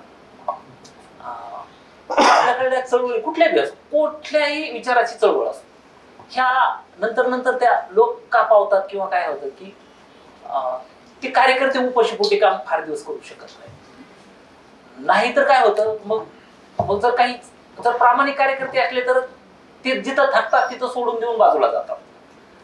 चालू असले तर त्या चळवळीलाच भाकरीत रूपांतरित करतात आणि मग ती हळूच चळवळ खाऊन टाकतात. असे दोन प्रकारचे हे असतात.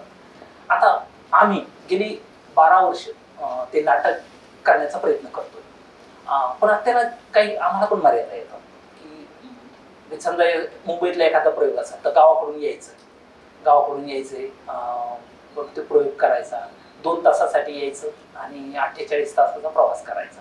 आता हे थोडंसं थकले पण हे पण होतं आणि आर्थिकदृष्ट्या पण आम्हाला परवडत नाही. आमचे जे काम करणारी मुलं ते एकदम साधी, त्याच्यातलं एक जण वीट भट्टीवर काम करतो, एखादं टेलरिंगचं दुकान आहे, एक जण 2-4 जणांची शेती आहे, असे वेगवेगळे हे करतात. पण नक्कीच आम्ही आता पुस्तक रूपात हे करणार आहे आणि जर आम्हाला जर बोलविलं तर आम्ही कुठेही प्रयोग करतो. नक्कीच करू. म्हणजे थकलो पण हारलो नाही, थकवा येऊ शकतो त्याला काही. आणि दुसरी गोष्ट, विरोध म्हणजे आपलीच माणसं आहेत ना. विरोध करणारे काय असतं की जर एखाद्या वेळेस जर चुकीचं काही डोक्यात असन आपल्या अगदी, आता काही काही माणसात कसं असतं की आपल्याला उगच एखाद्याचा राग येतो, काय घेणं देणं नसतं त्याच्याशी, काय आपली त्याची दुसरं संबंध सुद्धा नसतो, ते पाहिलं की डोक्याला तिथे बरं. असे आपणही बऱ्याच जणांच्या नजरेत आपण असे असतो की आपल्याला पाहिलं की त्याच्या तळपायच्या नसतात, म्हणजे अशा पैकी पण बऱ्यापैकी असतात. असं शिवाजी अंडरग्राऊंडच्या बाबतीत नुसतं नाव जरी ऐकलं, शिवाजी अंडरग्राऊंड इन भीमनगर मोहल्ला, असं कसं काय होऊ शकतं? शिवाजी महाराज भीमनगरचा काय संबंध, मोहल्ल्याचा काय संबंध? तुम्ही या, बसा, बघा आणि मग आम्हाला सांगा ना. असं खरं ते पाहिजे. पण आपल्याकडे जे असतं आधीच आडाखे बांधणं जे असतात ना, एक्झिट पोल अगोदरच जे असतात आडाखे बांधणं, तर ते कधी कधी फेल जातात ना. पण ते कधी फेल जाते ज्यावेळेस तो खरा असा दिसेल त्यावेळेस ते हे होते. विरोध तसे जरी झाले असले तरी सर्वसामान्य लोकांनी त्याला खूप डोक्यावर घेतलं. कारण नाहीतरी म्हणलं तरी आपल्या महाराष्ट्रामध्ये छत्रपती शिवाजी महाराज असो, डॉक्टर बाबासाहेब आंबेडकर असो, किंवा महात्मा ज्योतिराव फुले असो, हे जे महापुरुष आहेत किंवा हे संत मंडळी आहे, तर यांचा DNA आपल्या याच्यामध्ये. आपल्याला फार विरोध होत नाही. जरी एखाद्याने केला तरी त्याला जरी नाही पटलं, समजा आता बऱ्यापैकी आता ज्याला निवडत डोके नाही त्याचा विषय नाही बरं काही, म्हणजे त्यांचा विषय नाही, पण त्यामुळे ते हा नाही ह्या गोष्टी आम्हाला अशा काही गोष्टी सांगितल्यात ना लोकांनी की नाही ही गोष्ट जरा खटकते. एखादी गोष्ट खटकू शकते, म्हणजे 100% काही म्हणजे सगळ्याच गोष्टी आवडतील असं काही हे नसतंच. तर त्याचे प्रयोग आम्ही करणार आहे आणि अनुभव छान आले. आता खूप वेळ झाल्यामुळं, नाहीतर सुरुवातीला प्रश्न आला असता तर त्याच्यातले 32 किस्से सांगितले असते. एक आजीबाई मला ठाण्यामध्ये भेटायला आल्या होत्या आणि भेटायला येताना चप्पल काढून आल्या होत्या. चप्पल घेतली त्यांनी आणि कुठे म्हणल्या तो लेख. ते मजा होती. मी फक्त माझं नाव नाही सांगितलं, गेलो त्यांचं दर्शन घेतलं आणि काय माहिती कुठे कारण ते त्याच्या यानं आल्या होत्या. नमस्कार सर, मी डॉक्टर रिहाना सय्यद. जसा एक मुद्दा निघाला होता की स्त्रिया लिखाणामध्ये मागे आहेत. मी पण एक लेखिका आहे सर. खूप वेगवेगळ्या लँग्वेजेसमध्ये लिहिते मी, मराठी, हिंदी, उर्दू, इंग्लिश सगळ्यामध्ये. आणि नेहमी कोणी मोटिवेट करत असतं. कधी कधी इंटरनल मोटिवेशन आणि एक्सटर्नल मोटिवेशन या दोन्ही गोष्टी आपल्याला हव्या असतात. त्याचं मला एक असं रिझन आठवलं आहे. प्रश्न नाही आहे सर माझा, मी फक्त सांगू इच्छिते की यामध्ये प्रॉब्लेम असा आहे की ज्या आम्हाला जबाबदाऱ्या आहेत सर, घरच्या आणि बाहेरच्या, त्या सांभाळण्यामध्ये कुठेतरी आम्हाला वेळ कमी पडतो. माझे 2 प्रोजेक्ट असेच थोडेसे मागे राहिले आहेत. माझंही काम सुरू आहे एक बुकवर पण आणि माझं प्रोजेक्टवर पण. मी खूप प्रयत्न करत आहे की मी कसं म्हणजे टाईम मॅनेज करू, आणि ते मी करणारच. एकदा ठरवलं तर ते होणारच. आणि त्या व्यतिरिक्त पोएम्स वगैरे लिहिणं, आर्टिकल्स लिहिणं हे चालूच असतं सर. आणि त्यामध्ये मला आवर्जून सांगू इच्छिते मी, जसं सरांनी सांगितलं की MSFDA असं कार्य करते आहे की प्रोत्साहन देत आहे लिखाणाला, तसंच आमचे पण युनिव्हर्सिटी, ज्यामध्ये आमचं एक इनहाऊस मॅगझिन येतं गवाक्षरी म्हणून, तर त्याच्या अंतर्गत आम्हाला लिहिण्यासाठी प्रोत्साहन दिलं जातं. आणि इवन त्याच्यामध्ये वेगवेगळ्या लँग्वेजेसमध्ये आपण लिहू शकतो. रिमाइंडर कॉल्स येणे, मेल्स पाठवणे, कंटिन्युअस, म्हणजे वेळ काढा आणि थोडासा वेळ काढून काहीतरी लिहिण्याचा प्रयत्न करा. आणि मला वाटतं सगळ्या महिलांनी जर आपल्या खूपच व्यापातून थोडासा जर वेळ काढला तर नक्कीच आपण लिहू शकतो. असं काही नाही, गरज आहे फक्त वेळ काढण्याची. आणि वेळेचा सगळ्यात मोठा प्रॉब्लेम आहे. लँग्वेज बॅरियर नाही आहे सर. जसं तुम्ही एकदम साध्या सोप्या भाषेत तुम्ही लिहिलेलं आहे, तर गरज नाही आहे की आपल्याला खूपच म्हणजे खूप व्होकॅब्युलरी पाहिजे किंवा काय पाहिजे. विषय चांगले असले तर तुम्ही कोणत्याही गोष्टीवर लिहू शकतात. धन्यवाद सर. नाही म्हणजे खरं तर म्हणजे बोलता बोलता आपल्याकडून एखादा शब्द जातो, महिला माग आहेत असं खरं तर म्हणता येणार नाही. नाही तर मग उगा संत जनाबाईचा अपमान होईल. त्यांना मर्यादा आहे. मग संत जनाबाई, मुक्ताबाई, महदंबा, यांना आपण पुढे चालू शकतो. महिला त्यावेळेस पण लिहू शकत होते, म्हणजे आता तर काय, आता तर लिहू शकतात. Thank you so much sir. चिवटीबद्दल जाणून घ्यायला आवडेल की चिवटीचा प्रवास कसा आहे आणि तुम्हाला ती फिल्म का करावीशी वाटली? चिवटी हा म्हणजे आपण ऊस खाऊन जे टाकली फेकून देतो त्याची ती चिवटी. सोत्री वेगळी. सोत्री म्हणजे जे हे करतो ना, ऊसाचा रस काढायचा सोत्री. पण सोत्रीला एक प्रतिष्ठा आहे, सोत्रीचं काहीतरी बनतं. हा जे काय पण त्याला एक इज्जत आहे, ज्याचं काहीतरी बनतं.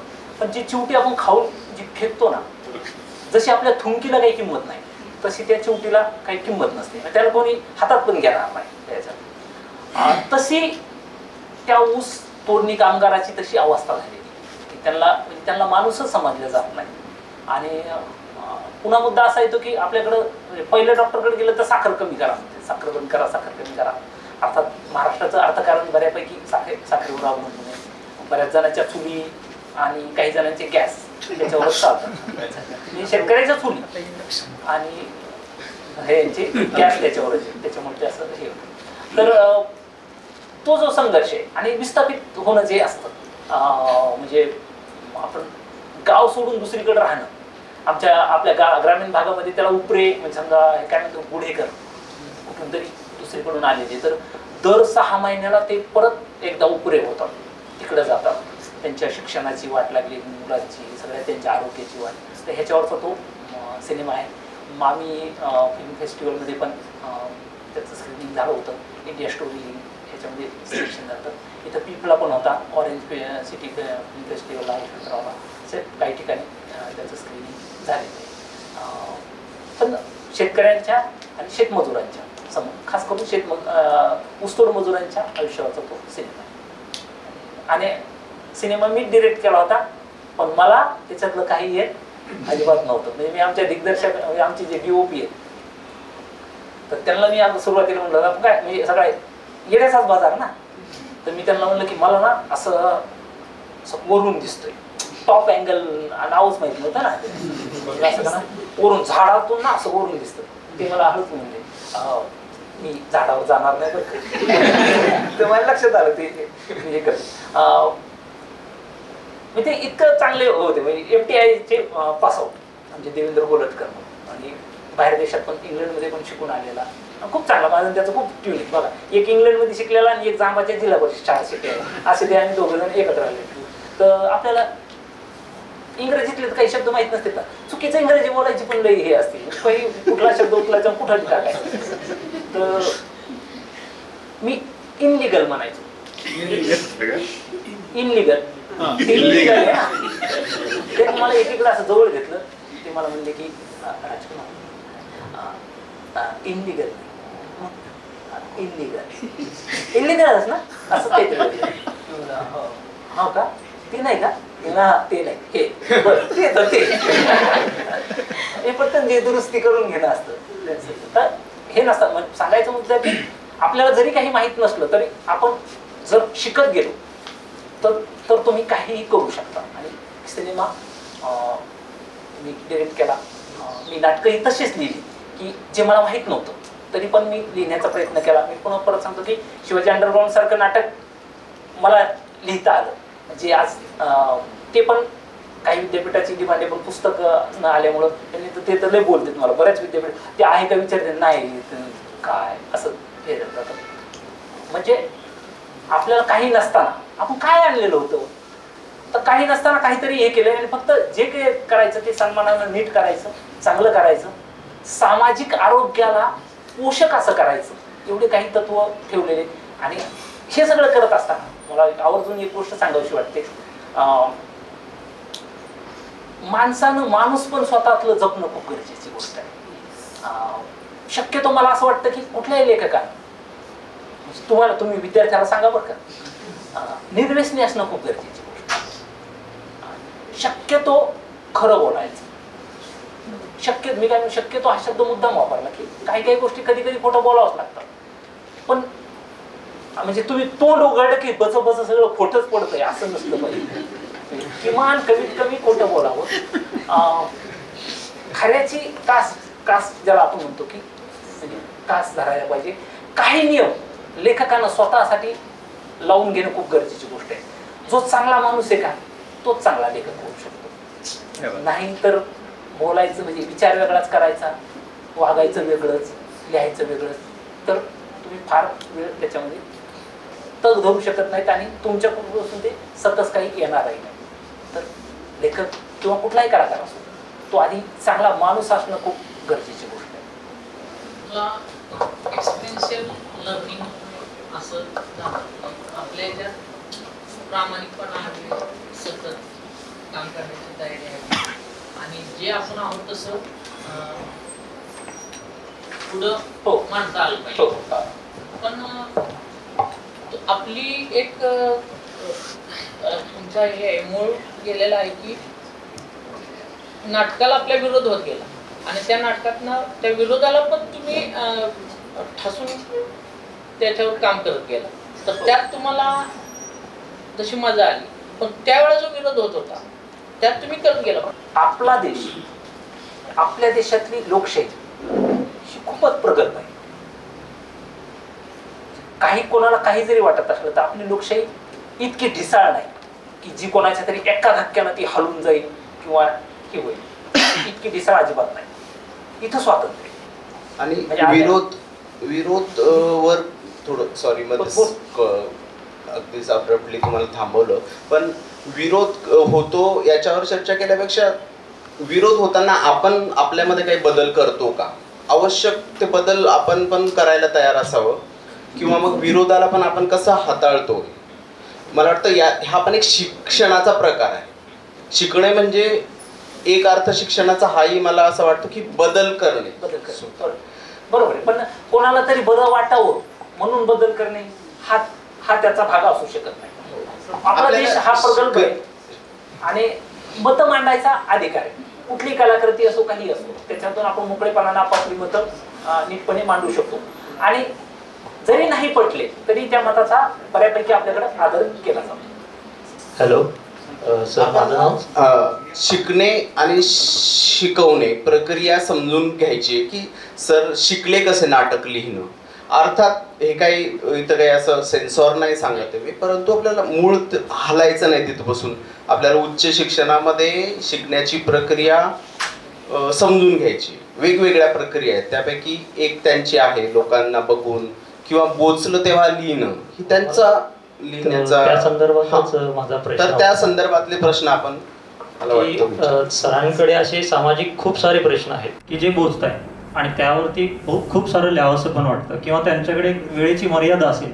खूप सारे प्रश्न आहेत आणि बोचणारे प्रश्न आहेत. आणि दुर्दैवाने काय होतं की वाचक फार कमी आहेत आणि नाटक असेल किंवा चलचित्र असेल किंवा लाईव्ह करणं असेल, चित्रपट असेल, हे प्रभावी माध्यम आहे असे विषय जास्त लोकांपर्यंत पोहोचवण्याचं. पण दुर्दैवाने असं होतं की आता जसं की सरांचं नाटक आम्ही वाचू शकत नाहीये, पाहूही शकत नाही, काही मर्यादा आता येत आहे पुस्तक स्वरूपात. पण मग सरांना स्वतःला असं वाटतं का की हे विषय आहेत आणि मला लिहायचे आहेत, माझ्याकडे वेळेची मर्यादा आहे. दुसरी गोष्ट, काही असे सामाजिक विषय आहेत ज्याच्यावरती मराठी चित्रपटसृष्टीमध्ये पण काही दिग्दर्शक वगैरे आहेत जे गांभीर्याने पाहतायत आणि त्यांनाही ते प्रभावीपणे मांडायचे, पण परत त्याचं व्यावसायिक यश वगैरे बघता, त्याच्यासाठी लागणारा खर्च बघता ते आणखी जास्त लोकांपर्यंत पोहोचत नाही. मग त्याच्याबद्दल तुमचं काय मत आहे? मुळात म्हणजे कुठलीच गोष्ट एकानं करायचीच नसते. मी जसा विचार करतो असा सेम विचार करणारे हजारो लाखो लोक असतात आणि मी नाटकाच्या माध्यमातून तो विचार करत असेल, दुसरा कोणी वेगळ्या माध्यमातून ते मांडण्याचा प्रयत्न करतो. म्हणजे ते याचं अगदी आता मी समजा इथं नाटकाच्या माध्यमातून जे मांडतो ते मॅडमनं मला सांगितल्यानंतर मला धक्का बसला की 67 वर्ष गेली 67 वर्ष मराठवाडा विदर्भातली जी काही ही झालेली मुलं आहेत जे शिकू शकत नाहीत किंवा ज्यांची आर्थिक क्षमता नाही, म्हणजे खऱ्या अर्थानं जे गरीब आणि गरजू आहेत आणि ज्यांना शिकण्याची ऊर्जा आहे, तर अशा लोकांसाठी काम करणं म्हणजे फक्त माध्यम बदललंय. म्हणजे मी नाटकाच्या माध्यमातून काम, अर्थात त्या तुलनेनं ती हे दोन तुलना होऊ शकत नाही. एखादं सामाजिक काम आणि एखादी सांस्कृतिक कलाकृती एवढी होणार नाही. पण माझ्या कॅपॅसिटीनुसार मी हे काम करतो, त्यांच्या कॅपॅसिटीनुसार त्या करतात. म्हणजे आपल्याकडे ना वेगवेगळ्या पातळीवर लोक खूप चांगल्या पद्धतीने काम करतात. आणि हे कसं आहे की हा कुठलाही समाज नावाचा जो डोंगर आहे, हा जो गोवर्धन आहे, हा कोणीतरी प्रत्येकानं आपापली कणगुळी लावायची असते. म्हणजे ज्याच्या हातात जसं येईल त्यांना ते लावायचं आणि ते आपल्या माध्यमातून मांडण्याचा प्रयत्न करायचा असतो. प्रत्येकाला व्यक्त होण्याचं माध्यम त्याचं त्यानं ठरवायचं. हो. मॅडमनं प्रश्न विचारला होता तो की मुलांनी मुलं आर्थिक स्वावलंबी नसतात म्हणून ते स्वतः निर्णय घेऊ शकत नाही. पण आता माझं उदाहरण देतो की माझ्या एवढे शिकलेलं नाही, फक्त एवढं की त्यांना असं वाटत आहे की आम्ही जे काही भोगले, आम्ही जे सोसलोय, तर ते आमच्या मुलांनी नाही भोगायला पाहिजे, त्यांनी चांगलं जीवन जगायला पाहिजे. पण ते असं आमच्यावर लादत नाहीत की तुम्ही हे शिकलं पाहिजे. आता मुळात त्यांनाच माहित नाही मी कोण्या कॉलेजला शिकतो, ते त्यांना कॉलेजचं नाव पण घेता येत नाही. तर कुठंतरी त्यांचा आमच्यावर विश्वास आहे की मुलं काहीतरी करतात ते चांगलंच करतात. आता मॅडम जे बोललं की आपण कसं हे केलं पाहिजे, ते मुद्दा होता की बरं का, मला काय वाटतं की स्वावलंबन हे ना वेगवेगळ्या पद्धतीचं असतं. मला वाटतं की कुठला समाज 18 वर्षाच्या आतमध्ये मुलांना आर्थिक स्वावलंबी बना असं कधी म्हणणार नाही. आर्थिक म्हणतो बरं का, त्याची चड्डी त्याला घालता आली पाहिजे हे त्याचं स्वावलंबन. त्या वयात म्हणजे ज्या त्या वयातली जी ती कामं असतात ना, आपण त्याला डायरेक्ट तुझी चड्डीच तू विकत आण असं म्हणणार नाही. ते स्वावलंबन वेगळं. स्वावलंबन म्हणजे काय की तू हे बघ, तुला शिकायला टाकलं ना, तुझ्या म्हणजे तुझ्या वडिलांची जी काही कॅपॅसिटी असेल 2-5 रुपये त्यांनी द्यायचे आणि तू तुझ्या गावावरून तू जिथं असेल तिथून इथपर्यंत येणं, स्वतः येणं, वडिलांना न हे करता, त्याला आपण स्वावलंबन म्हणू शकतो. म्हणजे स्वतःचे निर्णय काही स्वतः घेणं. खरं तर आता जी गरज म्हणजे आजच्या पालकांना जे पण प्रश्न पडते किंवा जी काही गरज वाटते ते लगेच त्या गुगल बाबाला विचारल्या जातात. तर मला असं वाटतं की अजून आपल्या सामाजिक किंवा आपल्या व्यक्तिमत्वामध्ये थोडीशी सुधारणा होण्यासाठी किंवा ती परिपक्व होण्यासाठी मला काय काय म्हणजे कुठली पोषक तत्व माझ्या व्यक्तिमत्वाला आवश्यक आहे ते जर सर्च केलं तर कदाचित त्याच्यामध्ये नाटक येईल आणि मग तो पण दोष एकदा घ्यायला काय हरकत नाही असं मला सर. आपलं जे नाटक आहे ते 4 वेळा बघितलंय आणि आपल्या नाटकातल्या कलाकारांना जेव्हा छोटासा ऍक्सिडेंट झाला होता तेव्हा आम्हाला प्रचंड असं दुःख झालं, कारण ते सगळे कलाकार आम्ही बघितलेले होते. अप्रतिम नाटक. आणि नाटक चालू असताना जे यशवंतराव चव्हाण सभागृहासारख्या जिथं खूप अगदी डोक्यावर घेतलेलं होतं नाटक, हे मध्ये थांबलं. याचं खरंच आम्हाला खूप वाईट वाटलं. पण जेव्हा पुणे विद्यापीठामध्ये सावित्रीबाई फुले पुणे विद्यापीठामध्ये तो प्रयोग होणार होता ते ऐकून आम्ही खरं तर खूप प्रफुल्लित झालो होतो. एकूणच अशा शैक्षणिक संस्थांमध्ये अशा नाटकांना परवानगी न देणं याविषयी आपलं शक्य असेल तर आपण आता मत मांडावं. काही गोष्टी गैरसमजातून होतात. त्या विद्यापीठाचं नाव सावित्रीबाई फुले विद्यापीठ, तर ते नक्कीच पुन्हा परत बोलवतील. कारण नाव आणि विद्यापीठ तेच राहणार. माणसं बदलत असतात.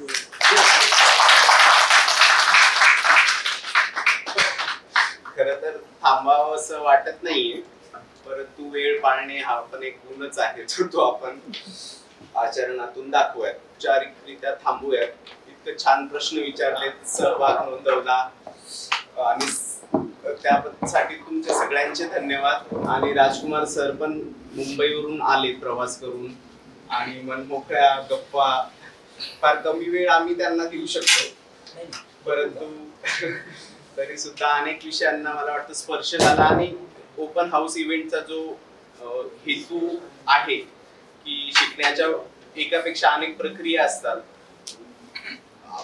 वैयक्तिक वेगवेगळ्या प्रक्रियेनं आपण शिकत असतो, तर त्या चर्चा व्हावी आणि त्या आपण आपल्या सोबत घेऊन जावी. क्लासरूम मध्ये पण आपल्याला वापरता आले तर, किंवा विद्यार्थ्यांमध्ये पण असा या पद्धतीने शिकणारा विद्यार्थी असतो हे जरी आपल्याला कळलं तरी त्याचा मला वाटतं फायदा होईल. तर पुन्हा एकदा धन्यवाद सर्वांचे MSFT तर्फे.